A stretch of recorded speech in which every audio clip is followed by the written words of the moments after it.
Hey there, little buddy. Feeling blue? Are you tired of hopping from game to game in search of the right MMO? Are you tired of learning new mechanics and which interact button to mash through the dialogue? Do you feel as though you are straight up playing the game wrong because you spend an embarrassingly inordinate amount of time in menus trying fruitlessly to understand the minutiae of inventory management and a dozen different currencies? Well, have you ever dreamed of piloting your own intergalactic vessel and soaring through the vastness of space and carving out your name in the annals of history? Well, now you can with EVE Online.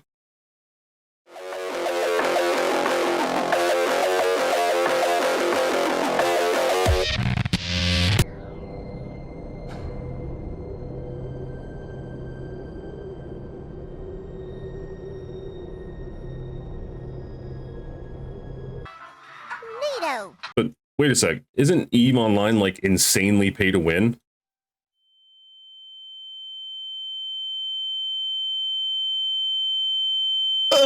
EVE Online. Well, hello there. Welcome. I'm GibGob McGraw, and I'm fat as fuck. Now, to hell with your Warcrafts, your Guild Warses, and AFK furry weeb simulators. Time for a real MMO that well and truly does not give a fuck about you or whether or not you play it. This game has been around since before you were born and will still be here to see your great-grandchildren wither and die. Just kidding, you're a virgin. Now, I've been searching for the last year or so for an MMO to sate my innate need to exist in a simulated society. A gaming space populated with thousands of others, while simultaneously not having to talk to a single fucking person. And boy howdy, does EVE Online deliver in spades. I've pumped about 50 hours into this game over the last couple of weeks, and other than docking stations, which act as a hub to switch ships, make repairs, attach new fittings, and browse the market, among other things, I honestly don't think I've come across a single other real person. I know they're there. I mean, I see them. Well, I don't see them, but I see them. Nope, I will fly sector to sector over hundreds of thousands of kilometers without coming across a single player-controlled ship, other than miners.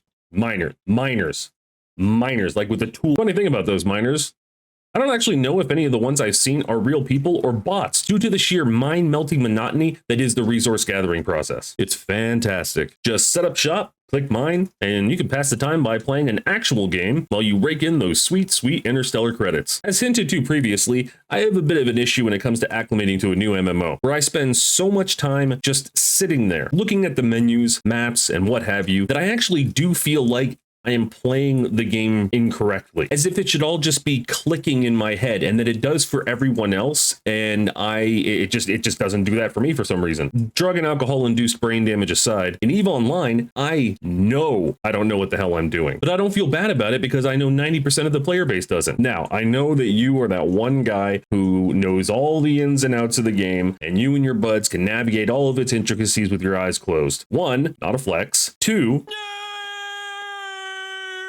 like most people, the first time I played EVE, I installed the game, played the tutorial, thought, wow, that was fucking awful, and promptly uninstalled it. But over time, be it curiosity, good marketing, or just sheer boredom, I gave it another go. I had a hankering for a real grind, and EVE is Tony Hawk Pro Skater 2. Once I passed the tutorial and was finally let loose, so to speak, I was immediately overwhelmed. The basic instructions given weren't near enough to send me on my way. I wanted my goddamn training wheels back and my sexy, sexy AI to keep bossing me around. After a lot of mindless clicking, reading, opening, and closing, and clicking, and reading, the whole time I thought that I was just frittering away as usual, and not actually playing the game as it was intended, until it finally dawned on me. A revelation. This is the game. This is the game. And in that moment, I was euphoric. Questing and research in EVE Online isn't measured in minutes, it's measured in days. My first mining ship was destroyed for no reason by some and I couldn't find a new mining ship anywhere. And when I finally did, I had to jump to a system out in buttfuck Egypt to get it. So I set my destination, I clicked autopilot, and went about other typical EVE IRL side quests. And came back only to find out that I didn't have the skill requirements to use it, and training them would take me 6 days in real time. Beauty. I got recruited into a corporation. Guild, where I had to join a separate website just for guilds, then email them, fill out an application, attach my Discord to it, then email in-game my commanding officer, tell him that I had completed these things, and inquire as to what I should do next. I had to write all this shit down. He got back to me the next day and asked me if I had an idea of what career I wanted to pursue in-game.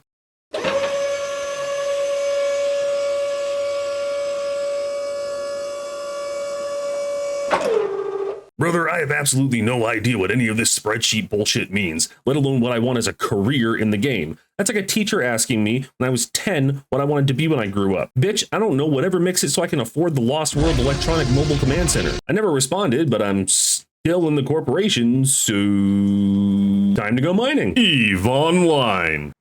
Hey honey, concentrated Veldspar is up 1.3% on the regional market. Shut up, Dad! You're a loser! So I've just been taking my sweet time and getting to know the layout of everything on my own terms, and not really worrying about fuck all else. And therein lies the beauty of EVE Online. I'm sure that there is a deep, multifaceted game lurking around here in New Eden that I am yet to scratch the surface of. But the fact that I feel positively zero pressure to do so is extremely liberating. It's the neglectful parent I never had, the aloof, emotionally distant girlfriend that gives you just enough attention to keep you coming back for more, but never really enough to make you feel whole inside. Oh. EVE Online. I stopped playing 4 months ago. Sugoi!